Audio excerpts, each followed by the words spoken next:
on Tuesday the 25th, February 2025. Okay, I'd just like to do a bit of housekeeping because we're unfamiliar. There's an earthquake come on down the stairs now, car park. Toilets are downstairs to the left. Anything else, Chris? So is there anything else we need to cover, Mel? I've got a fire exit over here, and yeah, downstairs next to the box office. And also just be mindful that we've got quite a few cords all over the floor for the IT today. So. Well, do you just want to go through the privacy policy before we get going? Yeah. Morena katoa. Today we'll be live streaming the council meeting. So under the NZFCA 2020, that we are live streaming to our NRC YouTube channel. And if you do not wish your voice or face to be on this recording, please be asked. Okay, just like to start off with karakia.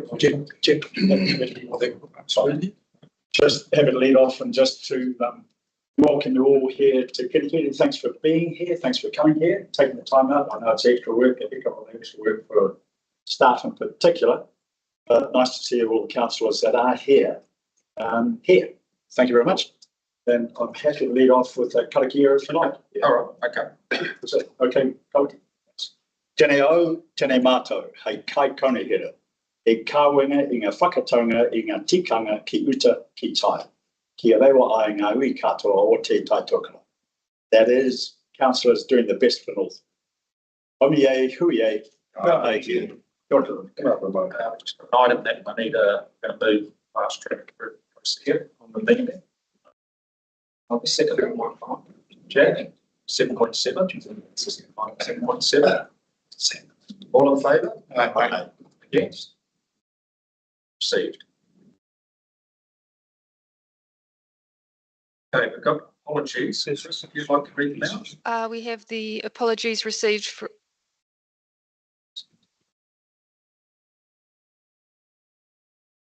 With apologies received from Councillor Jones and our independent tangata whenua advisor Deanne Wolferstan. Okay, can I have a move? Good. Rick, seconder. Marty? Yes. In favour? Aye. Against? Received. Okay, we'll do the conflicts of interest as we go through the paper. So go to page 6. Confirmation of minutes. On the 10th of December 2024, item 5.1. The minutes of the council meeting held on the 10th of December be confirmed as true and correct record and that is duly indicated with the chair's correspondence. I have a mover. Yep. Move. Go. Happy to see you. John. Some discussion. Okay, all in favour? Aye. Yes. Yeah, I better abstain. I was so much in and out of cover that I couldn't really say yay on it. Please. You don't? Yeah. Well, I don't know. Okay, page 18. Receipt of the action sheet, item 5.2. Report from Chris Taylor, Governance Specialist.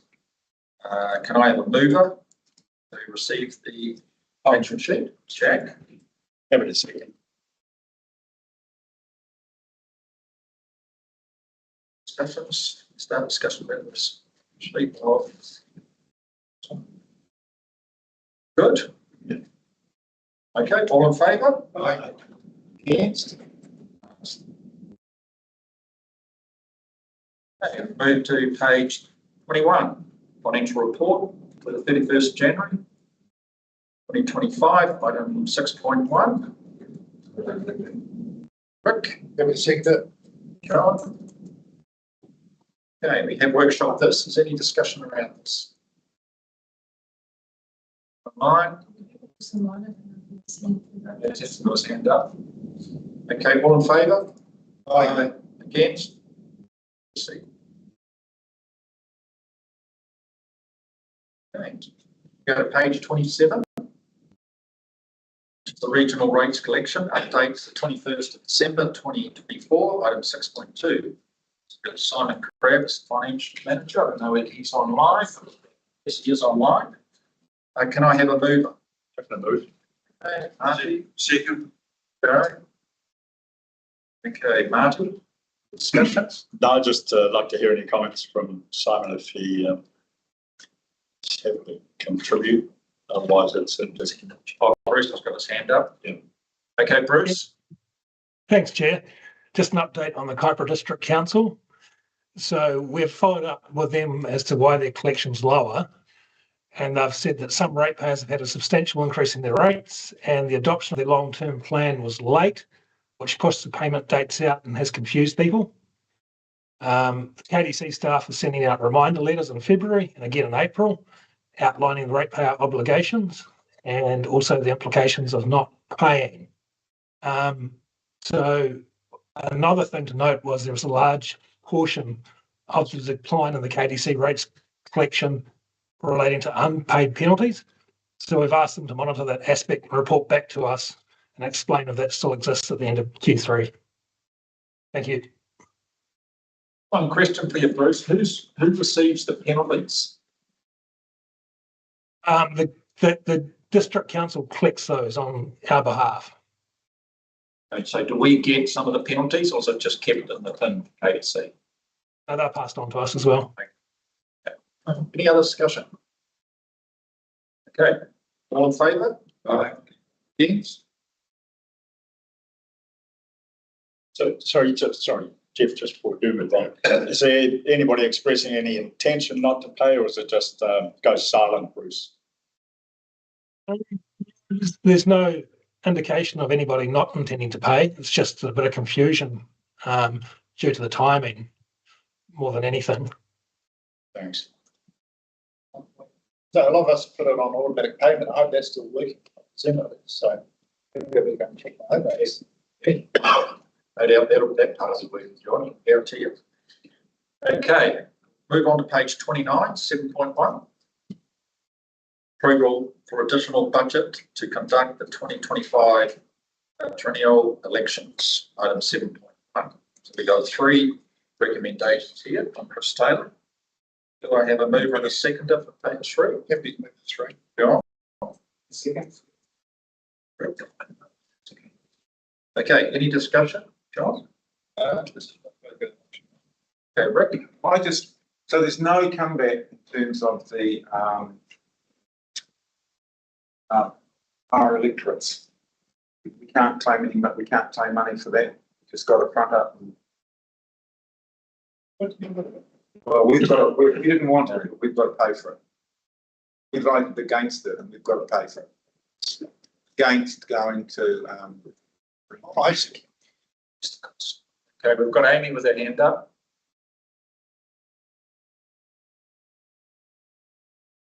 Sorry, just getting the right buttons pushed. Kia ora, everybody. The question I had was, and possibly it's a workshop topic, but just wondering if we get to determine the wording used in the binding poll, or is it something that is set by the government? Is that a regional decision or a government template? Kia ora. Chris Taylor here to respond to that. It is set by the National Electoral Group, so we don't have any say in how that wording is, and they have clarified what that wording will be, but I just need to be sure that I can circulate that to the councillors. I just need to be careful of the correct, which I don't have in front of me at the moment. Okay, John. Kia ora, Chair. Thanks, Chris. Just information, we've got a workshop coming up with councillors shortly, which will cover all of the timeframes, processes, what our obligations are for both the elections and the referendum. I think it's coming up on 19th of March, I think. Yes, we've got our electoral accounts. Yep, so they'll all be coming up that workshop as well. Some of it's quite technical, some of it is your electoral officer is responsible for conducting sort of things, different elements of it. Some elements are CEO's responsibilities as per legislation, and some of them are some of the council. So we're just going to run through all of that workshop on the 19th of March.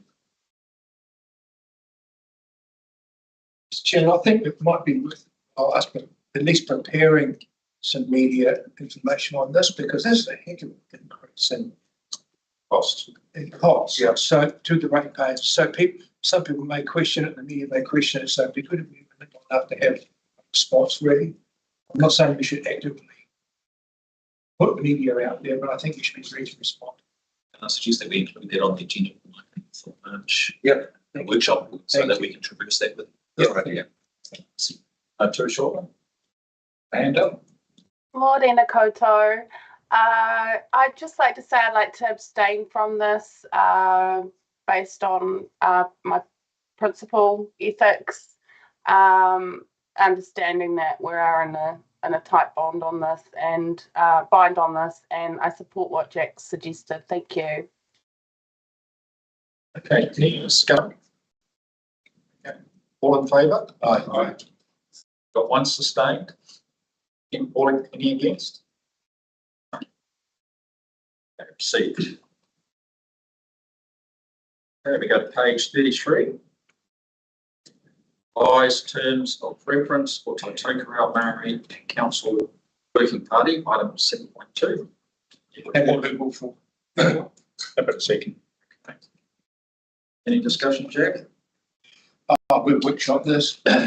Well, I think really landed in the right place. So we're happy to vote on it. I'd just like Tui to comment if she has anything to add. Marty, yours? Yeah, just I see a strengthening of our relationship with tangata whenua, getting stronger together with Te Ruarangi, moving forward, so that there's a lot more sharing. Just a question. Te Tokoroa Maori Advisory Committee is name gifted by David Samuels. Does he be told about this, or is it going to be a debate? Or if I can respond to that, Oriel, got a response for that question? Yeah, kia ora, Joe. No, we haven't talked to Dover about the change in name. The Te Tai Tokoroa Māori Council Working Party, just like all our other governance committees, are the name of the actual governance committee. The new name Te Ruarangi, just in answering your question, no, we haven't spoken to Dover about that. Just as a follow-up question on that one, though, what was the original version of Te TMAC? It wasn't Te Tai.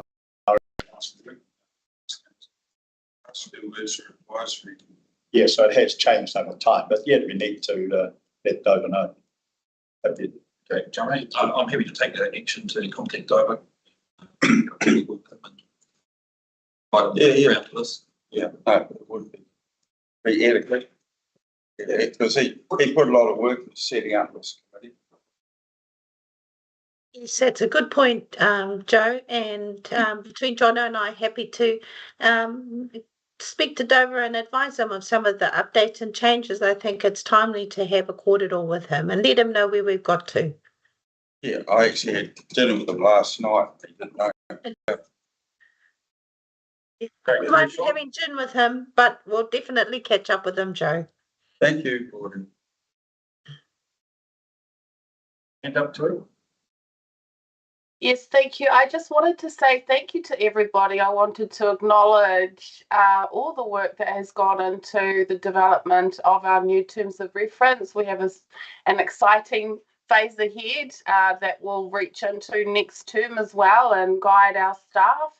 And yeah, I just thought I would just say today, appreciate all of the robust discussions, appreciate all the ongoing tautoko that we have always received from our iwi and hapu partners as well, and the support that the councillors have given.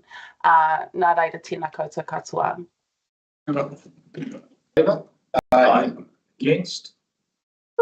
See.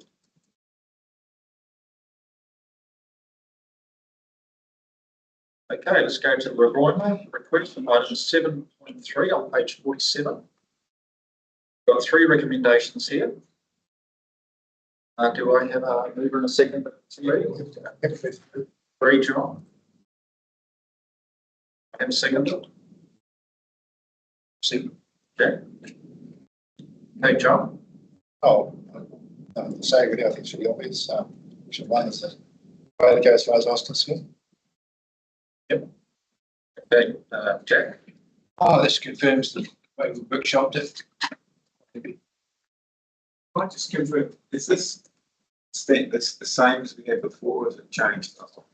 There are some changes to what has been previous procedures. That was an option.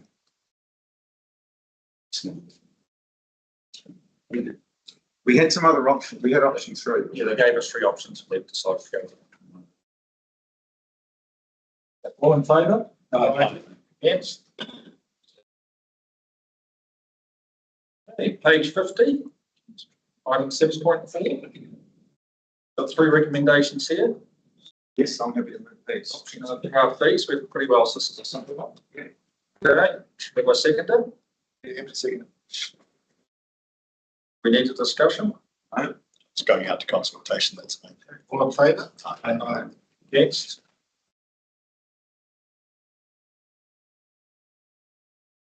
Okay, Audit and Risk Committee, Independent Chair, page 106, Report from Bruce House. Got 2 recommendations. I have a move in the sector. Okay, Jack. I have a second. John. Jack, any discussion? No, we workshopped this very thoroughly, and it's in line with the decisions made in December. So that's good. Okay, Oh, Charles. it's also in line with a guidance from the Auditor General. It's the most important part. No comment. Any other comments? Sorry. Okay, all in favour? Aye. Against? See, congratulations. Well done, George. George. Nice one, George. Did you go to this? Page 108. Okay, 7.6, popular Willow Nursery investment. You don't want to move this one, thank you. Well, what are you moving? Moving the whole lot. Okay, 6. Do I have a second to the move on 6? Yeah, I'll second it. Okay.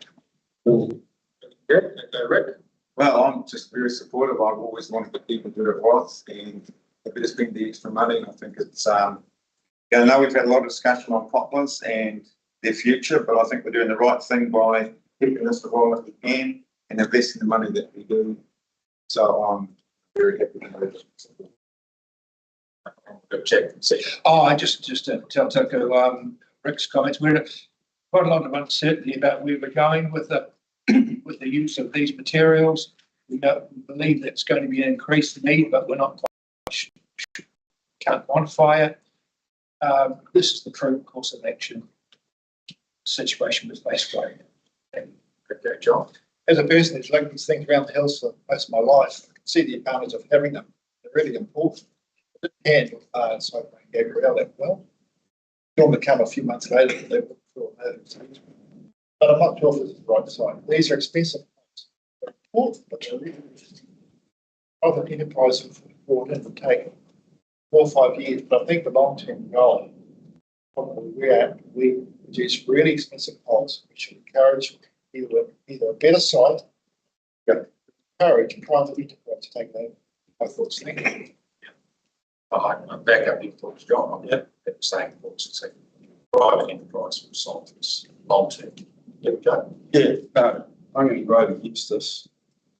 I just think, it's one of the dumbest propositions that has come across me on this council. It's just an absolute struggle on the other side. Reality, what's our cost per unit pole? John said. John, would you like to? Currently, all depends on demand, but the last year was $45. Our cost. Yes. Yeah, but there you go. Leave it at that. I just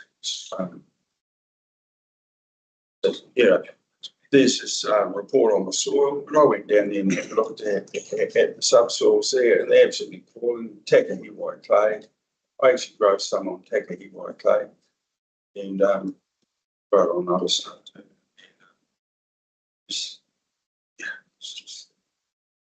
So I voted against it. I would have liked to see this go anywhere onto some soil type, and I would have liked to see us do an RFS. We haven't even done that. We haven't interrogated the market. But I suppose George said there's something. possibly not. But, you know, we got some wonderful alluvial soils around Wilson, and they can get flooding. So it's there. I don't think you can pick a website to do it. Okay, John has just got a response to that. Then we'll go John and then. That's my opinion. So Yeah, you're allowed to have opinion. Kia ora, Council. Thanks, Chair. I guess this paper here is followed plus 12 to 18 months worth of workshops and reviews with councillors. And you'll recall that previously there has been a review around moving location to better soils, because there's acknowledged that the soils aren't perfect for the growing trees, and acknowledged that we started the nursery because there was an opportunity with a piece of land that we had there. There has been work that provided to councillors around the overall costs to be able to actually relocate and go to a different site and find a different site. And those costs were quite significant. And previous council direction was not to go to a different site and look at that significant expenditure in a new location, but to have a look at the soils that we've got where we are. Are they actually capable of growing poplars, and what would be required to optimise the current nursery site, not to expand the current nursery site? As you'll recall, there are options around expanding the current nursery site, looking for greenfield new sites, or going to the private market and seeing if there was market appetite. They tested the market appetite, and there wasn't strong market appetite at the moment.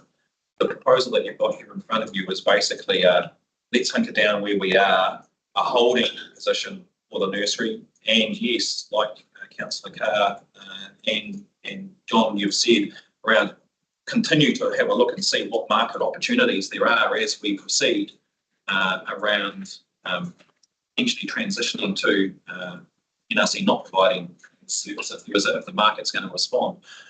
Part of the feedback when there was they went out to the market is just the uncertainty in the space around demand, what's happening in the freshwater management space. From a pure business proposition for nurseries out there, there was a lot of uncertainty in the market around the petrol poplars. That's why there's no one there actively filling the space. So the paper that you've got here in front of you is basically a holding pattern for NRC, recognising that yes, there's a place for poplars, there is demand for poplars. At the moment, there's not a supplier in the market that's willing to step in.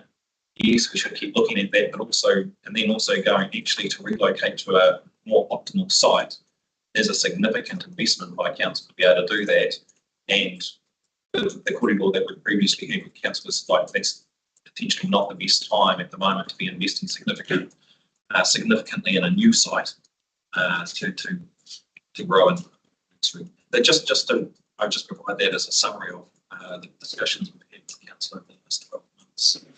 And equally, I guess my question would be, if council chooses not to support the proposals here, what would you like staff to do?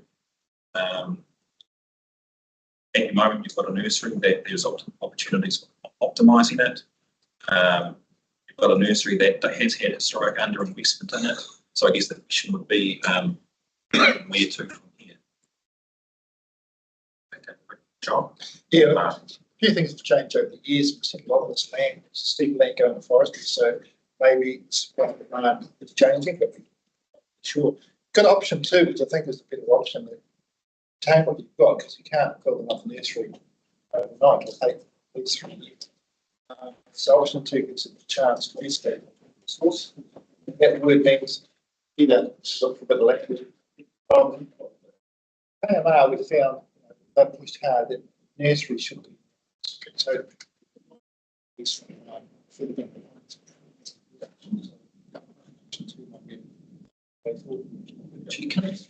Clarification from Ruben and the team. Option 1 and option 2, when I read it correctly, what's the difference between option 1 and option 2? Actually, got it written there, please. Through the chair, so one includes investing in the Kiwi rail land. Sorry, option 2 involves investing in the Kiwi rail land. Option 1 is investing only in the lands that isn't subject to Kiwi Rail. Yes, so the preferred option was to say actually that land is going to be used by Kiwi Rail at some point in the future. Let's not do any more investment in that land. And so basically we are proposing a holding pattern. Do some small investment to optimise what we've got. Don't invest in the Kiwi Rail land because that's going to be used at some point to support the rail if that goes and proceeds. And continue to investigate alternate sources to supplement that demand over time. Yeah, I'd like to move a further recommendation, which actually states our intention and both where we are and where we intend to go. And that is that council remain open to working with private nurseries and landowners to grow poplars and willows to order. The investment that's going to go into the land now is actually an investment into the value of the asset, so that it will increase the value for future use post poplar willow in terms of drainage, I understand, and soil remediation. So it's not money lost in carrying on with the site. If we have at present this 1 to 6 doesn't state a willingness to be open. What I wanted is to actually state that. And stays in that holding pattern. So I would go with 1 with that addition, which helps to moderate it. So it's council remain open to working with private nurseries and landowners to grow poplars and willows to order. Okay, so that's a recommendation on. As a recommendation, 7. Okay, we have a mover for that. So let's table, so we've got a mover for amendment and seconded. I'll move it to put it on the table. Thank you. Thanks, John. Okay. Oh, second, sorry. Yeah, Yep, Joe. Yep. Okay, Brett. And then Okay, so, I mean, how does that affect the other 6 options? How does that affect the money that we put in? Do we have to move any of that money to help with this 7th option? Because if it does, I wouldn't support it. It's only backing on. Sorry, Chair, I would have thought that the resolution that Marty's put on the table essentially puts in a resolution the last part of the option that's being supported here by staff that says investigate alternative sources to supplement the supply to meet future demand. So we're continuing to look at other options for supply of poplars because when we put up the first business case around expanding the nursery, it was around expanding supply of poplars to meet market demand as we anticipated it growing. What we're saying here is just consolidate what we've got to continue to have a supply of poplars. And we're saying any expansion and growth, we look to be able to align that through other sources. It's essentially the resolution that we've tabled. Yeah, so it doesn't compromise the 6. Which staff would support. Not committee, but Kiwi Rail, no guarantee this. Fixed guarantee. So we don't know how long we've got. You've got 13 hectares cut in half of it. It's about 6. So the whole, that's usually half your people might disappear the time maintain. Yeah, so I know it's a bit dodgy situation. John.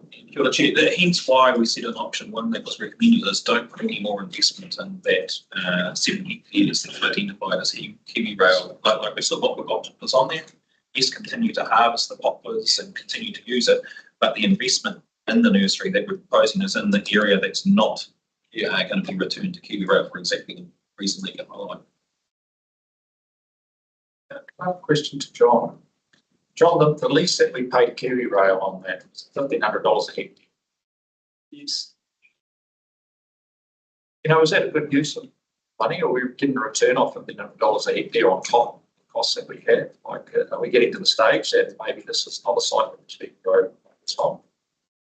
As far as value for money, I don't know what the land value, whether that's a good price to pay or not. I guess that was someone else that make that arrangement. And sorry, what was the second part of your question? Well, it's costing us about $7. I'm just making it. Does that make it cost prohibitive? You know, paying the lease we're not investing into the. Oh, right. I think, yeah, ideally you perhaps still apply fertiliser and lime. You know, I guess if you're grazing that land, you'd still want to have some inputs to keep production up, but maybe you wouldn't invest in irrigation, some of the other things. I mean, some of those parts are the better producing blocks up in the nursery anyway. So, yeah. So you're still hand feeding them the lime or spreading? That will be the intention, but we haven't done any lime until we want a, I guess, commitment that we stay with the nursery for investing onto it. Yeah, the difference between maintaining what you've got and doing capital investment would include, would not include manure and lime, which might be, but it would, it would be irrigation. So it's got. Now discussion around that. So we're actually voting on amendment party. All in favour? Let's show of hands. So it was no, it's the cop. Okay, against? It's just stating, yep, what we're talking about, putting it down on paper. Okay, the amendment's been passed, Marty. Thanks. Okay, then we still got to agree on the 6th. The amendment, yes, everyone. And it's We've done that. The original valuations, 6 plus Martin's. Yeah. So we have a substantive motion on the table, so unless there's any further amendments, just need to proceed. So you voted on the amendment. Do we have to go back to? Full document case of further amendments. Oh, yeah. Okay. Yeah. No other issues, no hands up. Okay, all in favour? Aye. Yes. Thanks, Marty.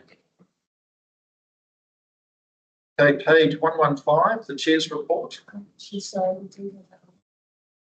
Oh, so 7.7. Yes, okay, we can go to the fast track approvals. Yep, I'll move that one. Okay. There's additional papers. Yes, additional paper. So we got. Let's move both. Oh, I'm happy. Are you going to take Can I both? second that? Okay, Amy, Thank you. you're taking both. Rick has put forward both recommendations. Are you happy with that? Yeah. Okay, Rick. So just if we've got 100 factors. If we need a bit more, what do we have to do next? John. Thanks, John. Thank you. Thanks. Kia ora, Chair. As discussed at the workshop, I think 100,000, there was no real science to it. It's a holding amount. We've never been in the fast track process before. It's unknown as to what sort of support council will need to form a position to make comment on actions. I think staff will keep council as well informed as to what the cost is of any advice that we might be seeking. And if additional funds are required, we need to bring back subsequent papers to council. So that would have to go to a full council meeting, wouldn't it? It's like it is here. Yeah. Just thinking of the time frame, that's all, because it is a fast track process and we have a month between meetings. So is there, does that allow time for us to, if we need some extra? My advice is that 100,000, and even with the fast track process, I would be surprised if we were going to spend $100,000 within a month and not then be able to put a subsequent paper on it. So Okay. let's extra. Okay, Amy.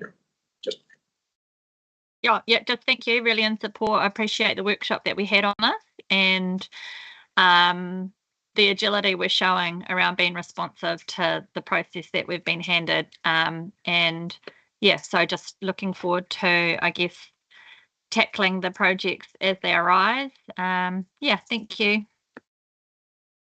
I wonder if we should change the name from fast track to slow and winding the road. There's no guarantee it's going to be successful. Okay, no other comment? Yeah, comment, please. Just the older I get, the more concerned I get about the speed that this fast track process is taking. it's a short circuit process, which is really doing away with good planning. One of the projects that's coming up, I think, is sort of putting the cart before the horse.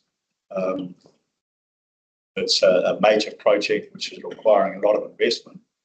I wonder if there are other ways, other better cost benefit projects, or should be a slower, better cost benefit process. So just speaking up against the fast track processes. I agree that we have to fund expertise and able to act quickly. So yes, I agree to the extra salary, but just a concern about the fast track. Joe? Yeah. I don't think I can name it. Yeah, I'd be comfortable. We actually had a third point, and that is, yeah. Just speak up a little bit, Joe. Sorry, I'd be comfortable if we had a third point, and I'm happy with it, and that is that any professional services retained will be recognised expert witnesses. Further the definition to the satisfaction. They've got criteria.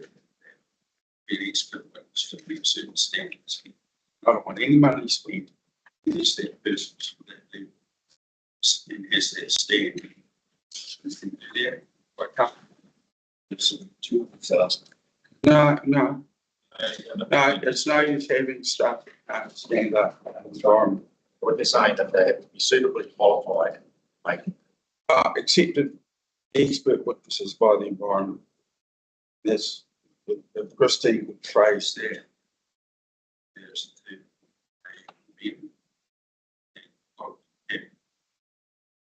otherwise, I'm not happy. It just becomes a fund that has no discipline to it. It's quite a considerable thing. It's supporting cages like that. And also actually going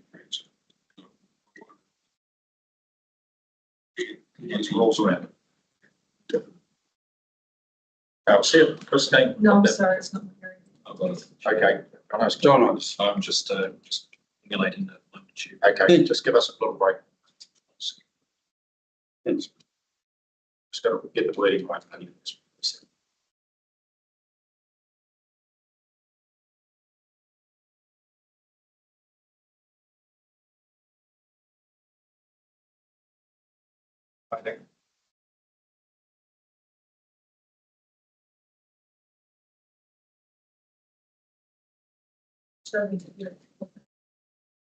Hello, Joe.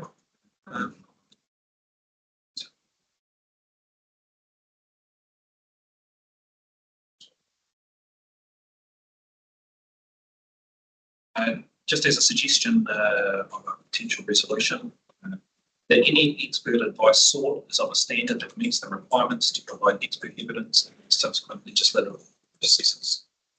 The last few things. Meets the requirements. To provide expert evidence and any subsequent legislative proceedings. Environmental proceedings. Okay, hey, thank you very much. I think that's well put. They're pretty clear about that. Do you want John to read it again so you totally understand it? Just read it, John. Now you changed it. That any expert advice sought is of a standard that meets the requirement to provide expert evidence in any subsequent legislative or environmental proceedings. Okay. Have a seconder on that, Marty? Do we have all in favour? I'm on favour. Okay. Can I ask a question? Yep. Sorry, just thank you. I think it's a good point, Joe. I guess I'm just not too sure what it means in terms of who that rules in and rules out. So I guess just wondering, Jono, did you have a comment around how exclusive that kind of standard is, or are you quite comfortable that the kind of experts that we would usually be engaging for such advice would meet that standard? I'm going to look at Ruben as I talk in case he differs with my view, but the advice and evidence that we'd be seeking, if you're going to use it, would have to be of a standard that's going to stand up to the scrutiny of the expert panel. And if you're then going to potentially go to the Environment Court, yes, it needs to be able to stand up to that scrutiny as well. My only slight reservation is the potential level of work here around council forming a position to make comment may also exceed our staff's capacity to do it within that short time frame. So there may be some professional service, consultancy type services that we would use to manage the process, make sure that we could get it all done in time and advise council. That might not be an expert advisor that would be put in front of a judge, but would be necessarily to make sure that we bring timely information to council. So in my mind, I'm just wondering if that's going to knock out the potential for us to like have a consultant planner, for example, that's going to support council. It might not, the consultant planner might not be there as an expert witness, but it's a consultant planner that's there to support council to form a position on it. Okay, and then hold on, just Amy, you had a question. John O'Cutter.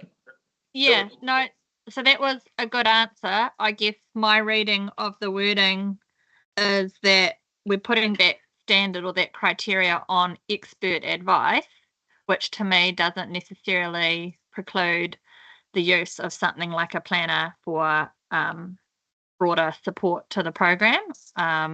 So I guess maybe it goes back to Joe whether he's comfortable with that being part of the interpretation of the resolution. Yeah, I'm really comfortable because any plan actually, when they put the credentials in front of the environment, actually state it. But when an expert witness gives advice on technical matters, it's absolutely neutral, right? You can't actually act for the client providing technical advice. I'm going to stand behind the advice that Yeah, they're providing. wherever it goes. Yeah. I wonder. And I want that standard because this is very political. That sand stuff and all that. It's not just I'm against this. It's I want to see it any, and we've got a lot of fast track things coming up. I want to see a high standard of discussion, not a political argument. So I actually was very supportive of shifting into this 100,000 and doing it. I am. It's done to a high standard. I just got a response and we'll go to Rick. Yeah, Chair, I support the resolution that Joe's putting out there and agree with all of the comments that he's made. Just on the proviso, maybe just have it as a secretarial note that's there, that yes, any expert evidence that we're getting is exactly at the standard that you're talking about there, Joe.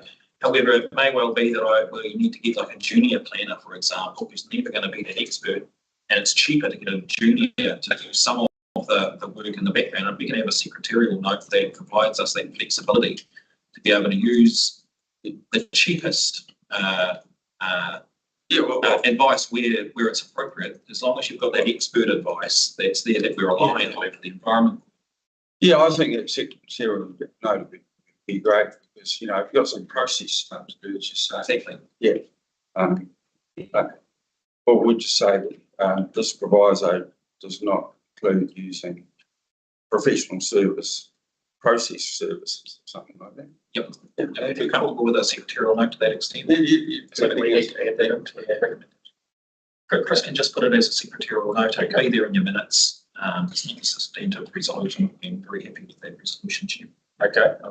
So I believe that this is covered under recommendation 2, engage in professional services. I don't believe we need the third recommendation because you're assuming that the staff, seems to me you're questioning the staff's choice of professional, engaging professional services.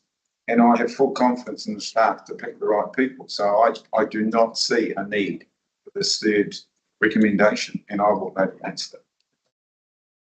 What shall we put to the table? All in favour of Joe's recommendation, put your hands up, please.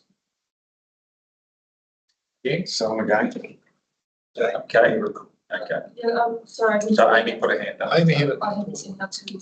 Yes. She's online. No, she put the thumbs up. Oh, thank you. Yeah, sorry, I'm happy to support that. Understand what you're saying, Rick, but I think we can do it respectfully and it doesn't step on anyone, and it provides clarity that assures the likes of Joe and others that we're investing in the right people. So again, I've got a 15th motion on the table. Unless there's any further amendments, that just needs to be. In favour? Aye. Against? Steve? Discussion. Okay, we'll go to the chair's report. Page 116. 8.1.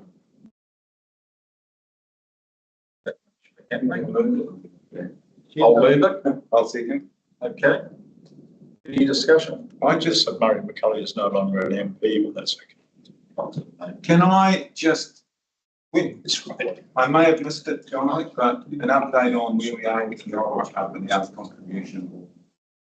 Do I? Thanks for the. Is there, like, I know you met with Ken and Graham. I can give you an update. Yeah, that to what, today? Is there any change from the 21st of January to today? There has been some, I had a meeting with them this week. Ken and Graham. Yep. Yeah. Okay, so it is progressing.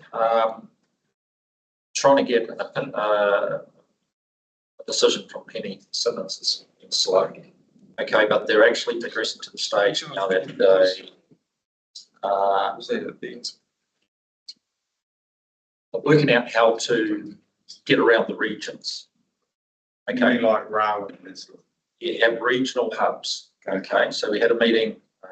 We brought in Craig Jackson the other day to get an understanding that he would support maybe like a room or something in the Dargan area, Mangai area, for example, and regionally that they could run their training hubs out of. Okay, they were then going to see Ania to see whether they could, council would be supportive of supporting them with their regional training centres.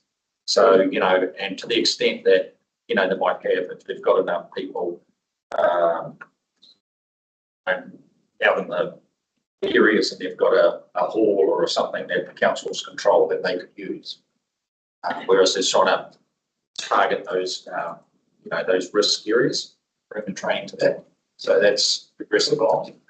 To the extent they're looking at having like a mother figure that would actually pick up the students and take them to those areas, make sure that they do get the training done, that sort of stuff, looking at progressing that sort of, that level of detail. So, but as a government support at the moment, no, hasn't been confirmed. They've got some big weeks coming up, next 2 weeks, that will probably want to meet with people like ourselves to make sure that we're fully supportive on the direction. That's about all I can get. Thank you. Yeah, it's sort of sounds like it's reinventing the wheel a little bit. When we had Kerikeri campus, Rawan campus, and Kaiko. So, but the key is to make sure. I know myself employing people. Sometimes you've actually got to pick people up from the house, take them to work, and this is what they're looking at. Yep. Okay, so it doesn't fail.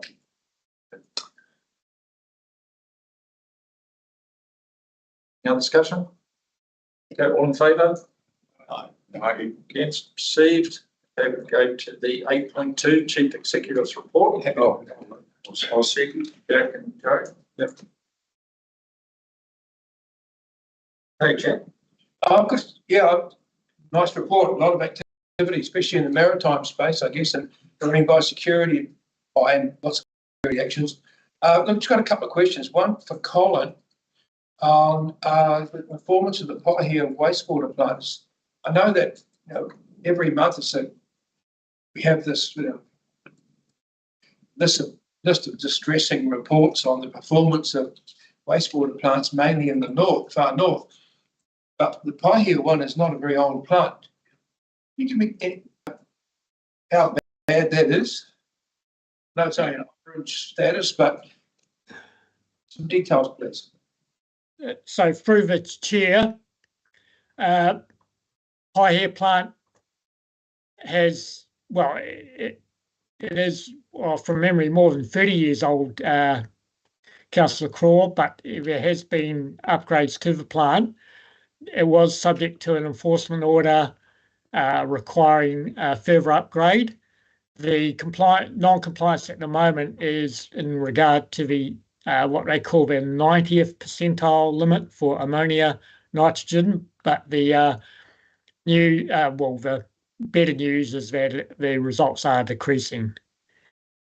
So that's the status of it at the moment.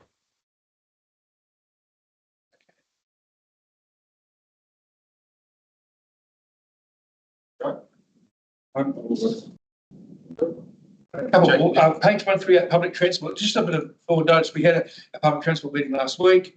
And just let you know that the government expects there to be a greater recovery of total cost fare box revenue. So it's extremely likely fares for whangarei will add up, will rise from $2 to $3, and from children from 50 cents to $1. So it's not the end of the world, but there will be an increase. And we'll probably have to have a little bit of media around that. That will be from the beginning of July. So, yeah, and also the T2 lanes, Carmo, there's a lot of toing and froing at WDC about that matter. And, it doesn't, although they've got the lanes marked now, we have to say that it doesn't have unanimous support amongst the councillors of the WDC. So, and there's been a number of delays. It should have probably been well over a year ago, but it's looking like the end of May now. So we'll probably have to prepare ourselves, as well as WDC prepare themselves, for a measure of public disquiet about the T2 lanes and loss of half a dozen car parks and that. But I'd just like to say that normally these things are about a 5-minute wonder, and 6 weeks later everyone's pretty happy with the idea because traffic's moving a lot better. Thank you. Okay, I've just got a note to say that there's a workshop that March about this. Okay.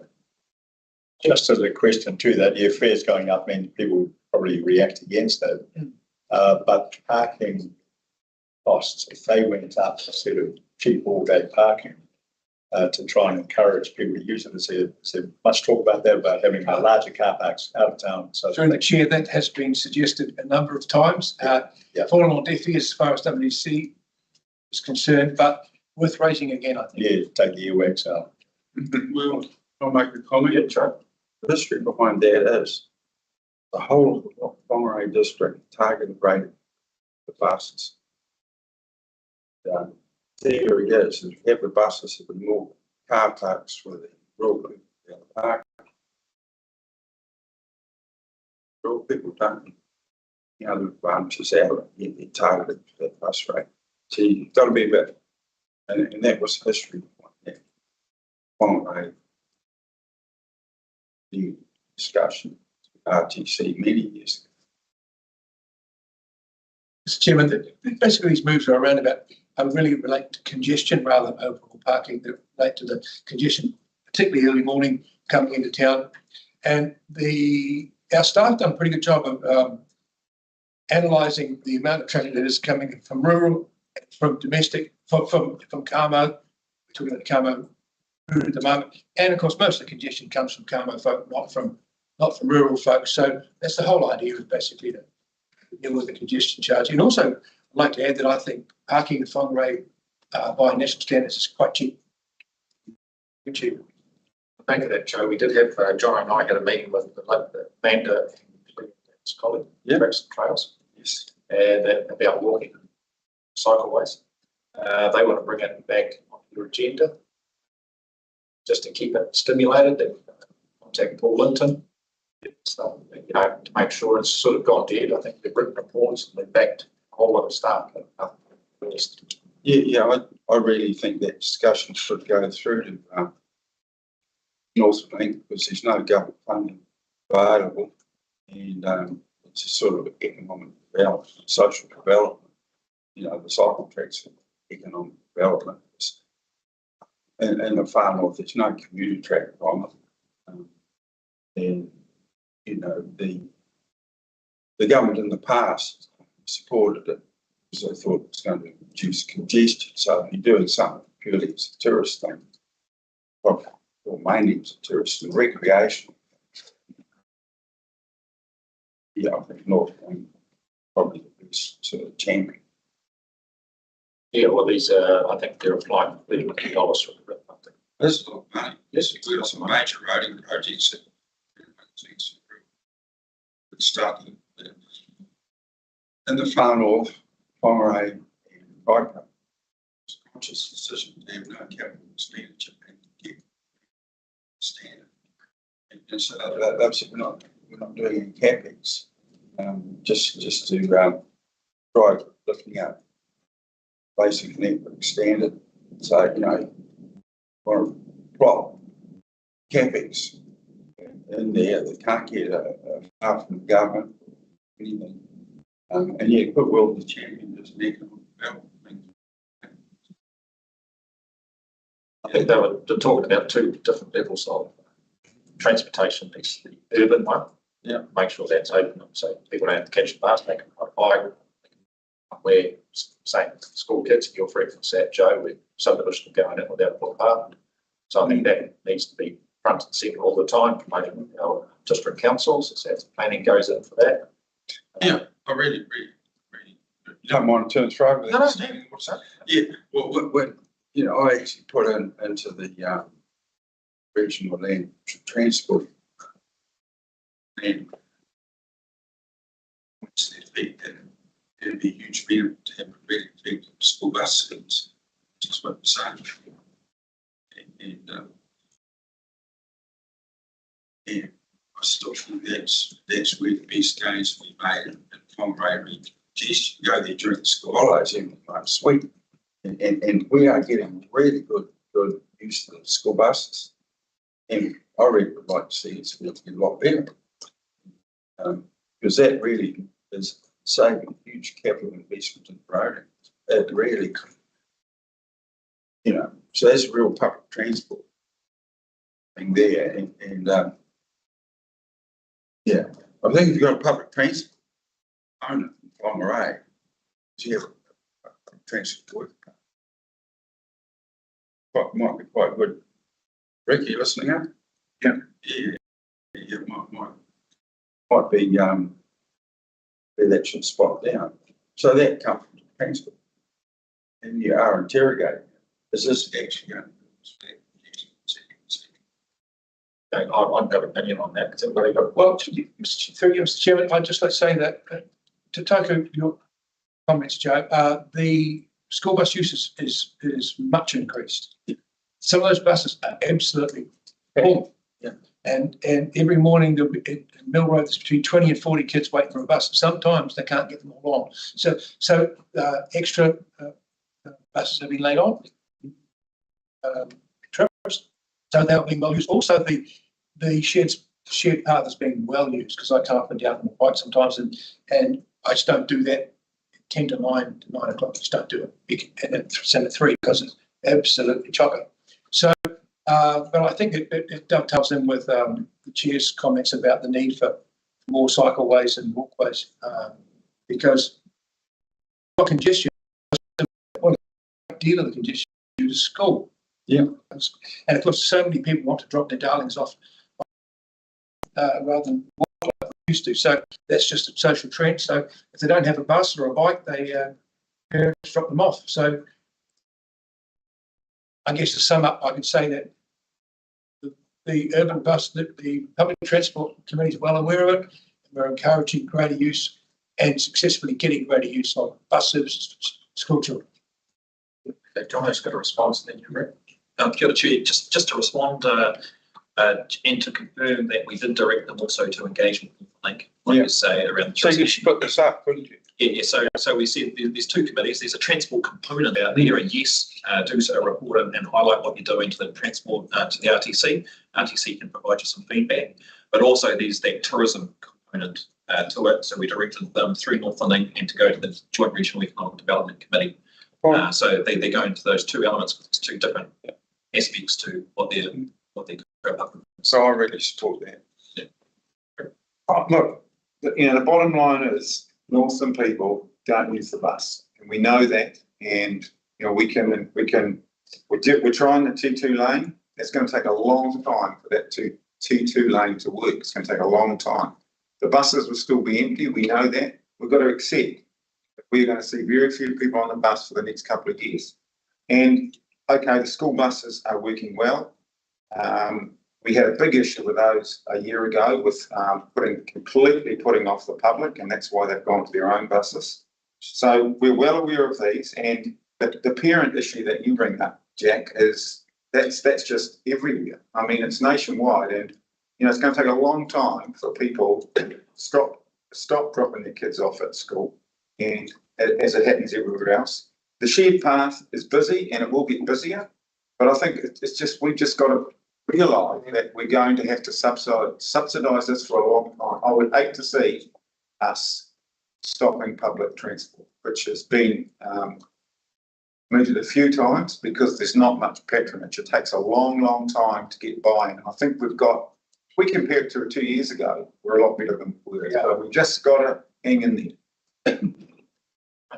John? Well, talking from someone who doesn't really have any public transport in Kaipara, I was on the Port Cross there and also on the buses. So those buses were the first buses in New Zealand, I believe, to provide education for kids.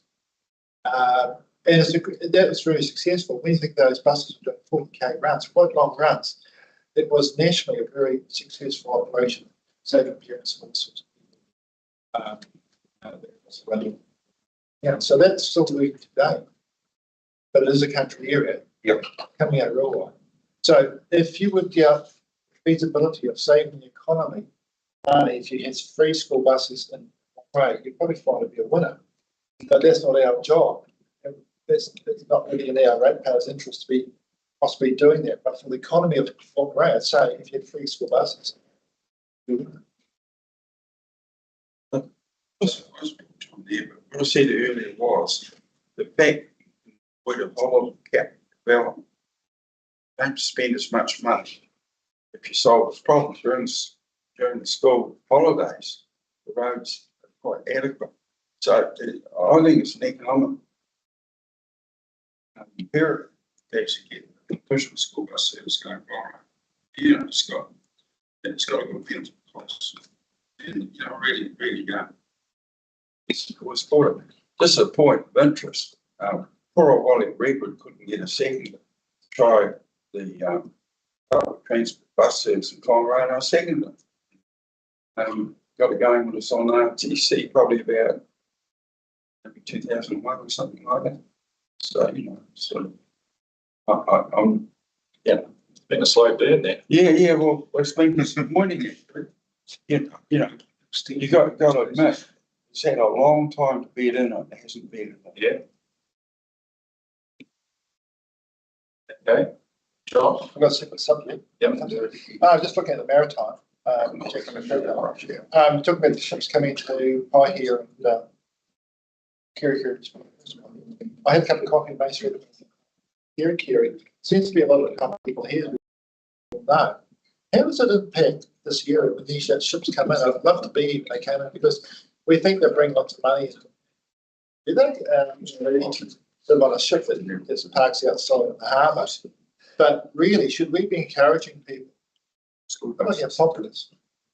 Don't provide services that would take them out. In this case, I hear it all. Okay. Kia ora, Chair. Northland Lake has done an impact, an economic impact assessment of the cruise ship sector in the bay. I don't have it at my fingertips, but I see Oriel up there. Oriel, I wonder, could we just ask Daryl to circulate that document to all councillors if that would be useful?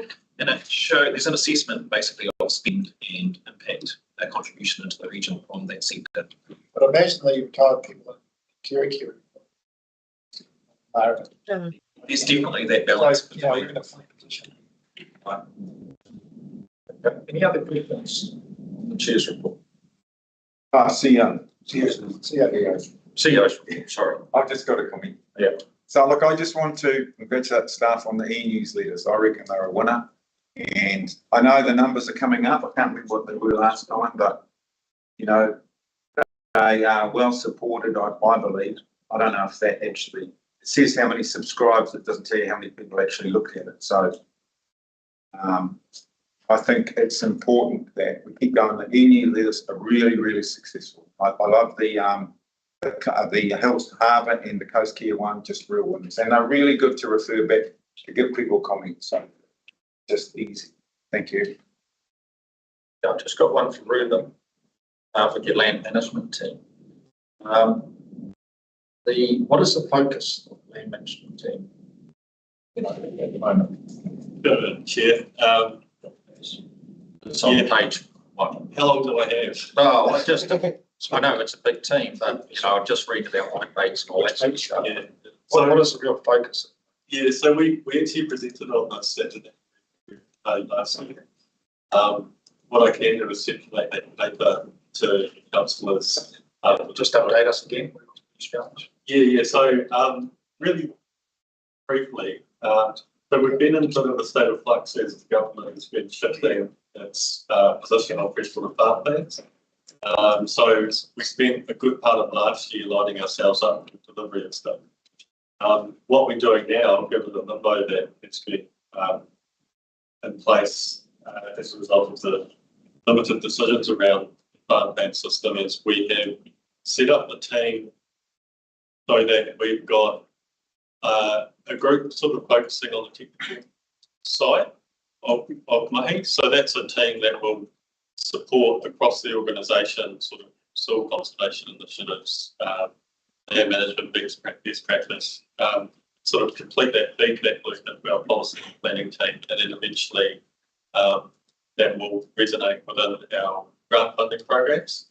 The grant funding program obviously has been put on hold until next financial year. How many in that team?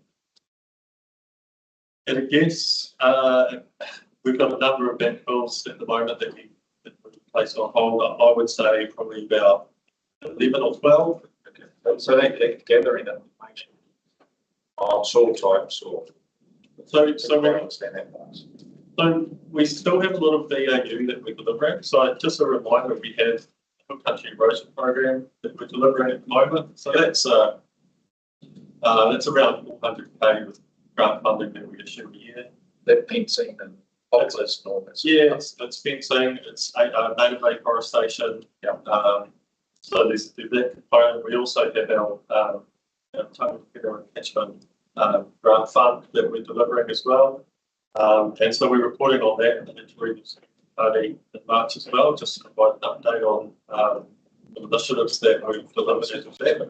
So there has been a strong focus on BAU, but also shifting away from a team that's historically focused heavily on grant funding to a team that is supporting grant funding co-funded, but also that strategic alignment.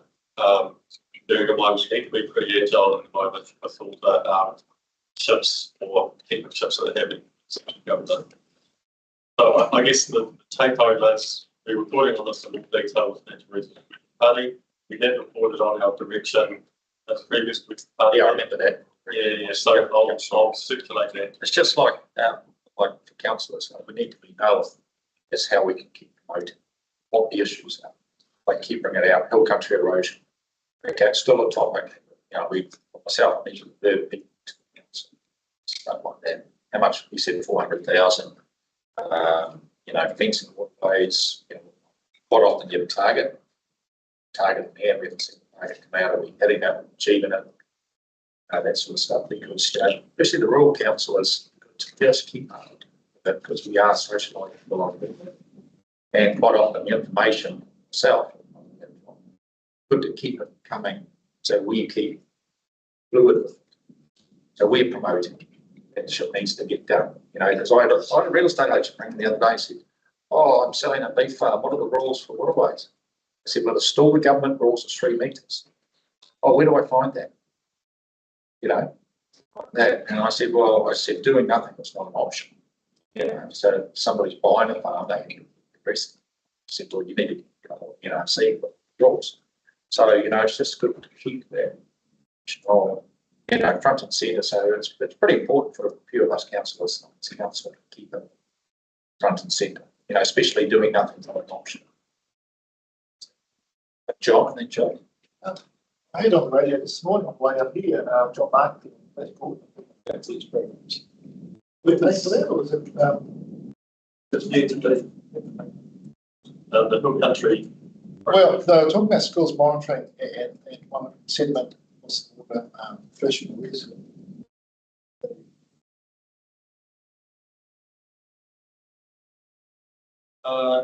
Sure, John. So in regards to the one that's reported in the CE's report, that was a collaboration between a number of entities. We provided some support, but more often than not in these sorts of situations, what we're finding is there's a number of agencies that cross over. So this was an initiative that we had actually collaborated on, and it was actually predominantly staff time. So we divided our time. We've got our own street health monitoring kits that we brought on to train students. But in some instances, we fund training initiatives or we fund catchment groups. So we've got quite a range of criteria that we support these sorts of initiatives. It wasn't a forest school, so that originally came up in conversation. Right, so this wasn't an environmental schools. This was dedicated to street health monitoring. Collecting up initiatives. So why we're not brand new today? Just thinking about this. I'm not sure. I'm not aware of any advertising. Joker. Yeah, this is sort of coming out of this one. I think it'd be a great service, and if Ruben's team's got any capacity they can put into it at the moment, is for any particular problem, you can get a limit or the equivalent of it. So actually, these are your statutory requirements pertaining to the use of your land. And, no one really knows. It's a huge loss. To find your way through all our various planning documents is just such a task, and I think really maybe it could be online, but we probably are. And with your advice about whether there's any regulations over setbacks, strengths, fences, stuff like that. And as the circumstances change, government policies have changed to acquire property. They don't know. We looked at the property, struggle to see how it was very wetland, but someone's bought property, suddenly find that it's got title and they can't use it. They did use it for the environment law. It's really good to find out what the problem is. Restrictions on the use of their land. Okay, there's things like, like if you get KMR funding, and it's fenced off, there'd be some rules around KMR funding, that's the Well, the title though. They go onto the title. Well, that's what I'm saying. Yeah, so. Johnny, your thoughts? Kia ora, Chair. I've taken that as an action already, Councillor Carr, from one of our previous site visits north. Yeah. I've got that. I don't know if it's going to be necessarily a quick solution, but I've got it as an action to see how we can, and it might be a GIS solution. It may well be that it can't necessarily be easily added to limbs or easily added to property titles, but it may well be that we can provide better visibility of what those rules are that apply to your land, and it might be about GIS spatially based application. So I've got that as an action. So it's already come out with the slopes. Yeah. We've already got you've got that mapping from 5 degrees and increased to GIS. Sure, Chair. So that mapping is referring to our draft. Yeah. So those were very coarse maps that we used just in terms of, I guess, supporting the concepts of the rules that we put forward. But I think to Councillor Carr's point, the other part of this puzzle is that our plan system is effectively going to achieve a lot of what you're suggesting, Councillor Carr, in that eventually when it comes out, it will mean that the provisions that are in place that landowners are required to comply with will be captured in a farm plan. And it will identify the permitted activities that they're relying on, the consents, but also the required setbacks, where the wetlands are. So it will provide that ongoing continuity around obligations, but also how landowners can better manage their land. John, it's not a good question. Yeah, but that's the government. This government still promotes farm plans. So they're not given that. We are not at this stage. No, so it's not given. But that's an aspiration. Well, I would say even if this government decides not to give effect to the requirements of farm plan, some sort of farm planning system will add value to supporting better freshwater outcomes. And it just comes down to what that looks like, absent a statutory requirement. Yeah. Chair, and it does look like farm plans are still going to be part of the system. It's more about what's the mechanism in which they're going to be rolled out. That's really where they focus their effort on looking at the farm management system. Like previously, it was quite a regulatory sort of type approach, and they're looking at what, how can you utilise the farm plans that are already being developed by sectors and utilising those rather than the process that was previously proposed in legislation. So it's a majority of dairy farmers have farm plans. And if you're a Fonterra supplier, they won't put the milk companies in golf. I'm not sure about the other dairy companies. So I think the government want to utilise maybe some of those farm plans already. I think beef and lamb is not required to sell your stock at the farm plan. So there's some low hanging fruit there. So, but it's not if we're starting from zero.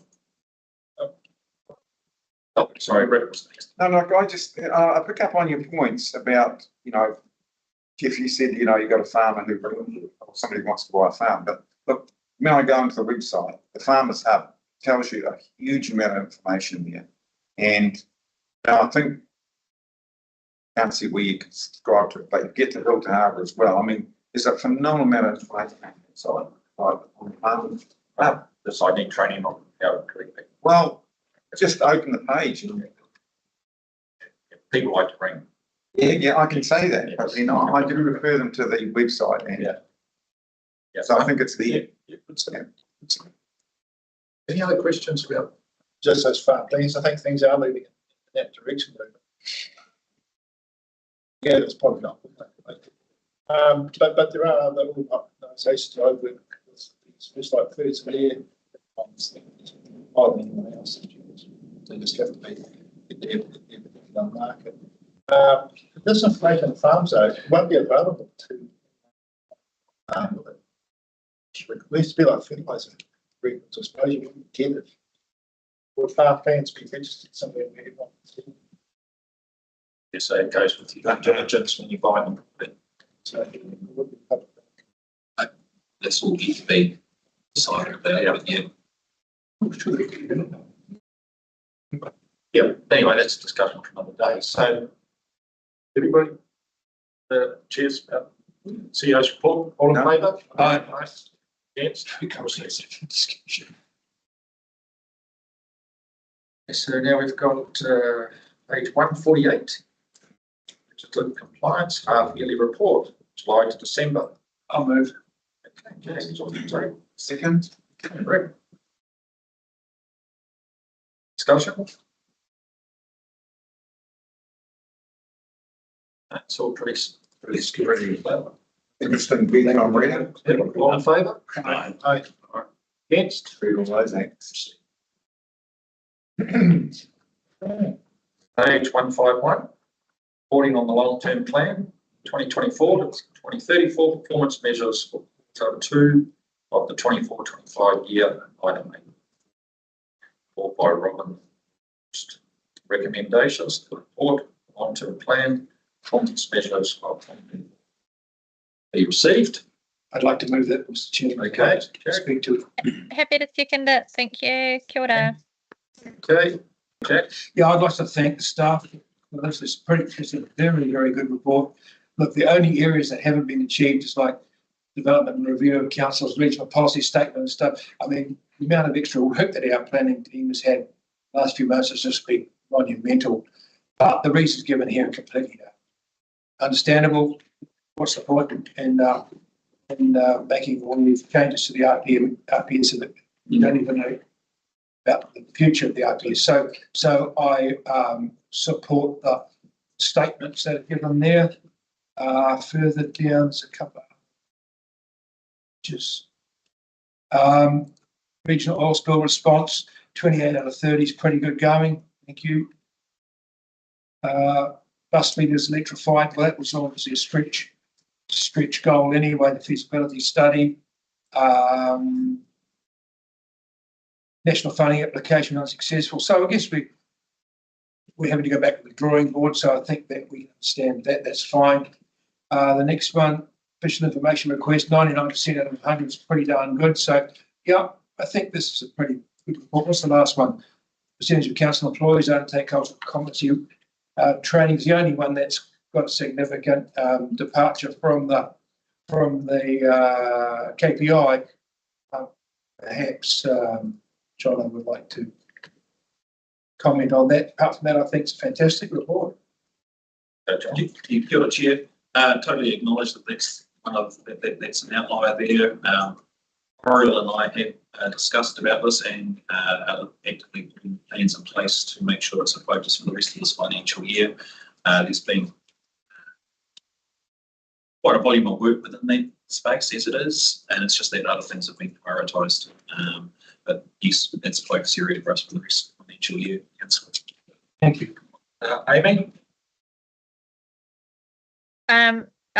Just wanting to acknowledge the staff who keep track of these things for us. It's really great to be able to refer to the report and see how we're tracking. And as Jack has outlined, in general, it's really awesome performance. So yeah, much appreciated. Okay, no other discussion? All in favour? Aye. Against?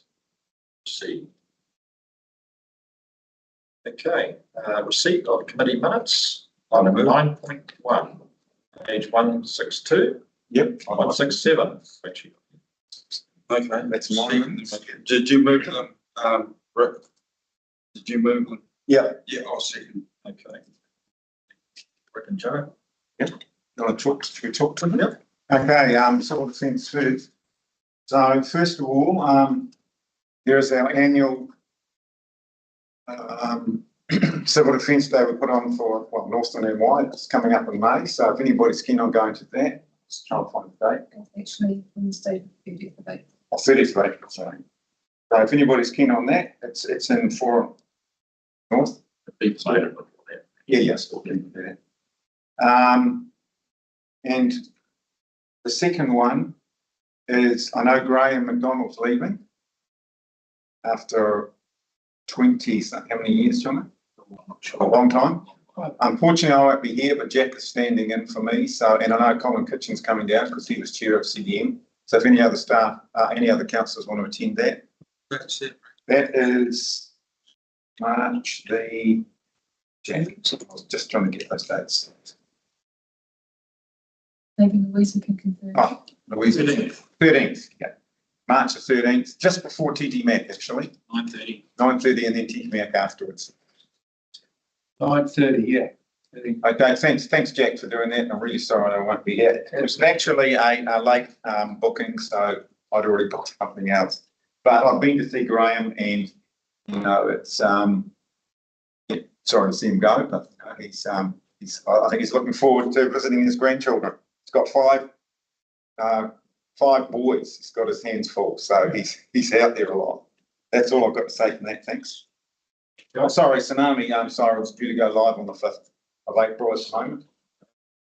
Hopefully, Louisa. Hopefully they will, but we'll see. Thank you. So we've got a additional transport. Actually, another meeting since these meetings. And then basically, what affects most people was what's happening with the roads, and as we had that reform, the administration of North's local roads, the roading managers really embraced it, pretty enthusiastic. And, it's a real good vibe. The finals shifted into a measure and pay system, so it's what goes on the road is paid for. That direction. NZTA and NZTA there. My observation of the research program and their repair program for Ford, I believe they've really lifted the game up. I don't think they've been stricken previously. They've just put more supervisory staff in. So there's some pretty good stuff going there. So the committee really supported Steve Martin progress he's going state highways. It's been pretty collaborative. Because we've got this group of resilience work council group, and Steve Martin's got us a bar government subsidy. I think it's 51%. It's better than us paying for. And essentially, what's happening is, I suppose it's really a document review. Instead of beating the wheel, we probably I don't know if they'll approve the contractor, but WBSP put in a bit, and I looked at the bid, pretty good. I put a lot of thought into where he's going to go to get some information start. So it's pretty good. I had really enjoyable meetings. Everybody's just getting stuck and Louisa, I see you online, but I'm still there, but you may wish to comment from a managerial position on this. Okay, Marty? Yeah, just the comment you made, what goes on the road gets paid for. Can you just? Right. Okay, so in the previous maintenance contract, there was no requirement of executed members to be put on the road. It was to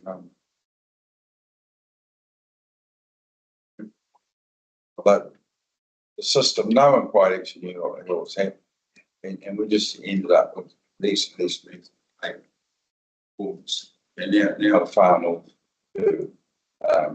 measure in a pay system, and it's back to basic stuff. This stuff goes in cycles, so it's getting back to that.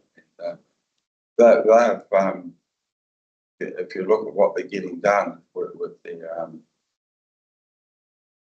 essential maintenance of all the tabling, all the clearance and stuff, it's absolutely wrong. It's bad problem catching up on, and we'll get a whole lot more resilience because of the culverts and water tables cleared, and we have the heavy rain.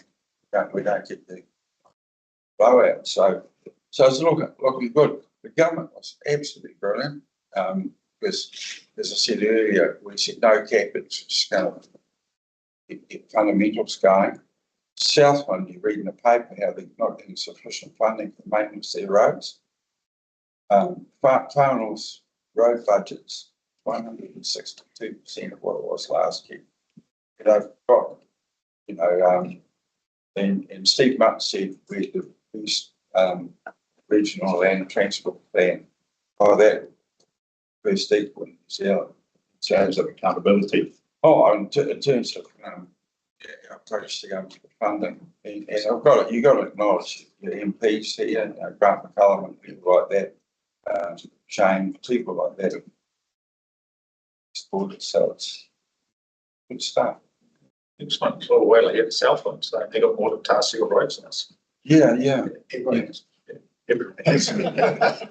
Any other discussion around this? Okay, all in favour? Aye. Against? Received. Okay, now we need to go to, can I have a move in a second to go to conflict? We do have one more item for 9.2, we can have that thoughts. Oh, 9.2, okay. Weekend party updates. The weekend party updates be received. I have a mover. You have to see. second. Happy, John. Okay, so we've got Kyo there. Yeah, just a comment on the kind of Whanganua catchment of the river, is to, the work that has been agreed to is to divert away from the waste, the storm water, the big rains away from town, so that the confluence of the two streams is further downstream, so that it's lower, so there's less chance of the town flooding. Of course, as naysayers are saying, well, the heat, you shouldn't go diverting stream, but a river plain is the stream moves from time to time, so this is just aiding it. So it's not. They're going to straighten it up behind the school. Sorry, it's going to go, instead of going round the road. Yeah, it's actually go down the middle, more towards the middle of the floodplain. Yeah, and meet with the white colour stream, which is meet further down. So instead of, if it meets just below town, you're going to get your water come up pretty quickly. If it meets another 400 metres down, number of metres down, then it's going to take quite a lot more heavy rain for the town to be threatened from flooding. Yeah. So it's just work in progress. I think, Chair, by memory, I think the advantage will be at the outlet of School Gully, which is the creek in the middle of town. Theoretically, the level should be half a metre lower there. River, because the river's going to pass from the back. It's a backflow. Yeah. And half a metre make a hell of a difference. and tidal as well. Tidal come up into there. No, you what about the tidal place? Tidal won't push. The next blockage is the road going towards the hospital there. That's where the water can get held up. Okay. We've only got a culvert, so perhaps that's a further stage through that. What's the timelines, mate? Want to get it done by June. I think so. It's underway with June, so they don't lose funding. Okay. So earthworks getting done now. Mm-hmm. Earthworks is underway. I don't know. It's can't tell you. Okay. We're running out of time. Well, it's to get it committed and underway. So the big question really is heading on landowner agreement. It's kind of just public works. Yeah, it's under conversation with Michael as to value. You get them across here. Yeah. Okay. Any other sponsors from the working party updates? All in favour? Aye. Against? Received. Okay, can I have a mover and a second to go into confidential, please? Move. John and Joe. No public here.